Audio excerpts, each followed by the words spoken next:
বর্তমানে এই ডিজাইনটি ভাইরাল। এই ভাইরাল ডিজাইনটি তৈরি করে দেখাবো। যারা নতুন আছো তারাও একবার দেখলেই পারবে। ডিজাইনটি তৈরি করার জন্য সামনে থেকে 3 ইঞ্চি কেটে নেব।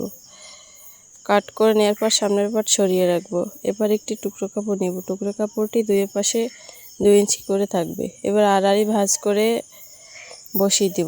আমার হাতের মুভমেন্ট খেয়াল করলেই বুঝতে পারবেন আসলে কিভাবে ডিজাইনগুলো প্যান্টের সাথে অ্যাডজাস্ট করতেছি।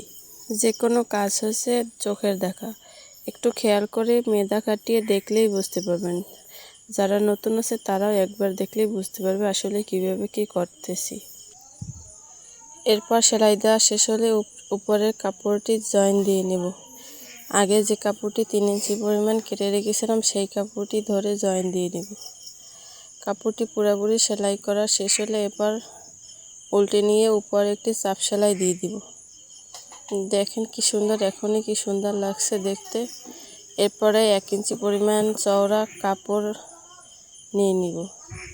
কাপড়টি সামনের পার্টে ধরে সেলাই দিয়ে নেব। সেলাই দেওয়া হলে উল্টে এবার একটু নখ দিয়ে ঘষে ভাঁজ দিয়ে সেলাই করে নেব।